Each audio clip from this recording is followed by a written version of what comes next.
Bismillahirrahmanirrahim. So we're doing Babu Ma Yujibul Wudu'a, the first three hadiths there. Then we're going to jump to hadiths number 10 to 19. Apparently that was left out somewhere along the line. Right. وَنَبِي هُرَيْرَةَ رَضِيَ اللَّهُ عنه قال رسول الله صلى الله عليه وسلم لا تقبل صلاة من أحدث حتى يتوضأ. Then Abu Hurairah said, Nabi Karim Sallallahu says that the salah will not be accepted of the one who breaks his wuzu until he makes wuzu. So that is a person now, obviously, who's got uh, access to water and he's got the ability over the water and he's not sick, etc. Then he must make wuzu. Otherwise, if he can't, then he must make tayammum. Then you get a person who's called faqiru tahurain, the person who doesn't have water nor sand or anything to make tayammum on. Then what happens to him? Sometimes a person is in the plain, etc., and there's no water in the plain, and there's nothing there that you can make tayammum on. Then what do you do? Ulama say that you wait and you don't read your salah, and uh, you make your salah afterwards when you get water. You make wuzu or tayammum, and then you make your qaza afterwards. Imam Shafi rahmatullah alayhi says here that you just make your salah uh, out of respect for the time of salah. You understand? And then afterwards you repeat it again. Right. So our ulama say that if a person intentionally makes salah without wuzu and his intention was not respect of the time, then that person becomes a kafir. Or, uh, or if a person out of shyness for the people and merely to show, he goes and he makes intentionally salah without wuzu, then he also becomes a kafir. Because in both these cases near now, he is disgracing or is deeming insignificant the laws of the Sharia. Therefore, the ulama are strict on this here now, that as far as possible. So it will mean now, when do you become a kafir? When you make your salah without wuzu intentionally. One is you just go and you're going up and down, but you didn't really make intention. You didn't make intention of salah. You understand? Then that wouldn't make you a kafir. All right. وعن ابن عمر رضي الله عنهما قال قال رسول الله صلى الله عليه وسلم لا تقبل صلاة بغير طهور ولا صدقة من غلول. Then Ibn Umar رضي الله عنه said, Nabi Karim said, salah is not accepted without being in the state of wuzu, and neither is sadaqah accepted from haram money, right? Because by giving sadaqah with haram money, that is also making and deeming insignificant the sadaqah. It's like therefore it's not permissible, right? Therefore, some ulama have written to this extent here that person who gives sadaqah with haram money and he hopes for reward with it, then he becomes a kafir. وعن علي رضي الله عنه قال كنت رجلا مذاء فكنت أستحي أن أسأل النبي صلى الله عليه وسلم لمكان ابنته فأمرت المقداد فسأله فقال يغسل ذكره ويتودأ متفق عليه. Ali Rajulan said that I am a man who used to get lots of muzzy. So you get some people where, especially maybe newly married, etc., then they have more muzzy coming out. And so I used to be shy to ask Nabi Karim Sallallahu Alaihi Wasallam because of his daughter's place with me. You understand?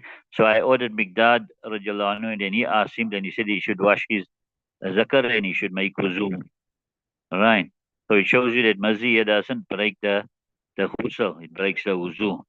And what we learn from this hadith here also that it is morally a person, the son-in-law and the father-in-law. Son-in-law shouldn't speak of those things which are those things which got to do with intercourse, etc., with his father-in-law. Rather, he should, just as he respect his father, he should respect also his father-in-law and not speak these type of things which he normally would speak with his friends. All right. And then we jump now to hadith number 10. right? Hadith number 10, right? Al-Fasl Thani. You got it there,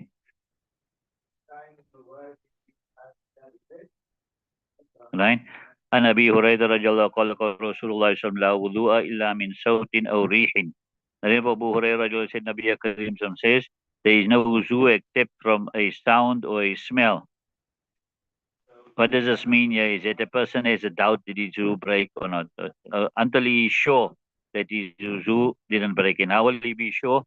That he will now either hear a sound or he'll get a smell that will tell him that his wuzu broke.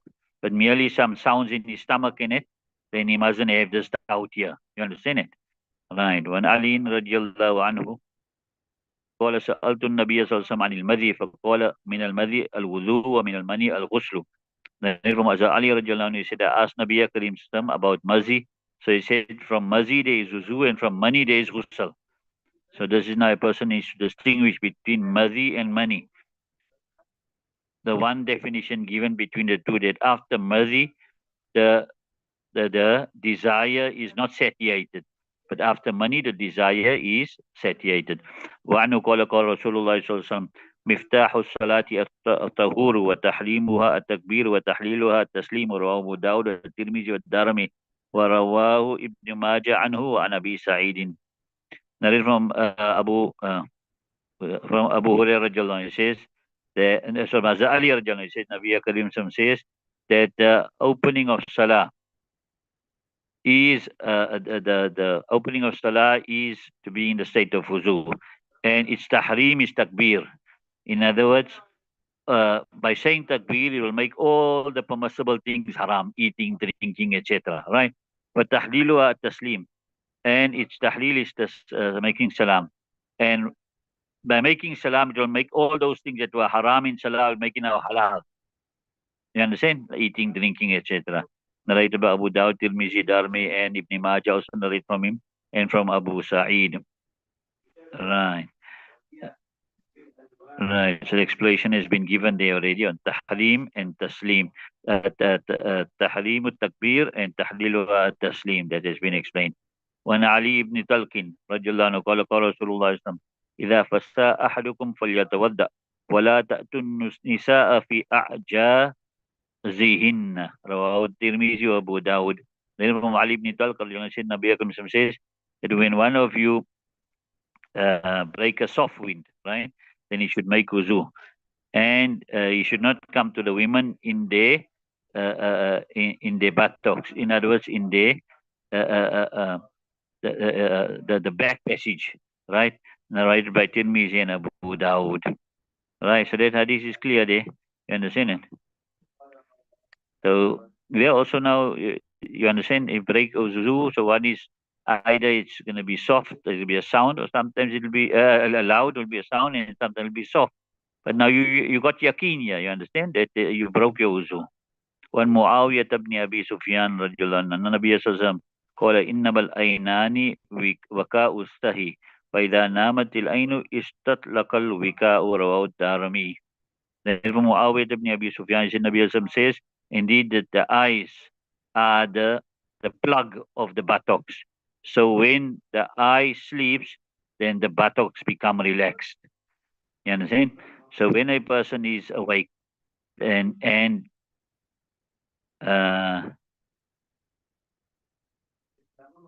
it's as though his buttocks got a plug on.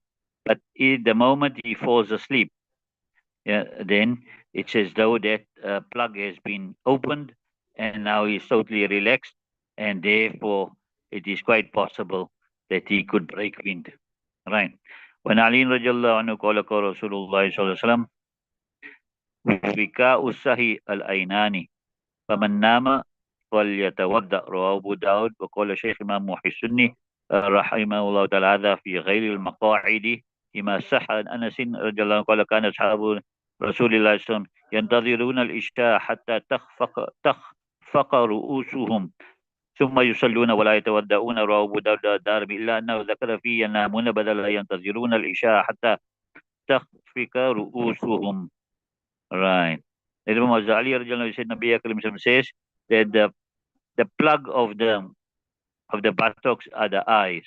So when a person sleeps, then he should make wuzu. There's Nabi Abu Dawud. And Sheikh Imam Muhaisuna says that this is regards to the person who's not sitting and sleeping. He's sitting on his buttocks and he's sleeping. That's about him. Because it is correct from Anas, he said that the companions of Nabi Karim Sallam used to wait for the Isha Salah until their heads were dropping. That means they were falling asleep. Right? Then they recited Salah and they didn't make wuzu. Nareba Abu Dawud Tirmizi, except he mentions in it, Imam Tirmizi mentions in it, they slept instead of saying they waited for Isha until their heads dropped.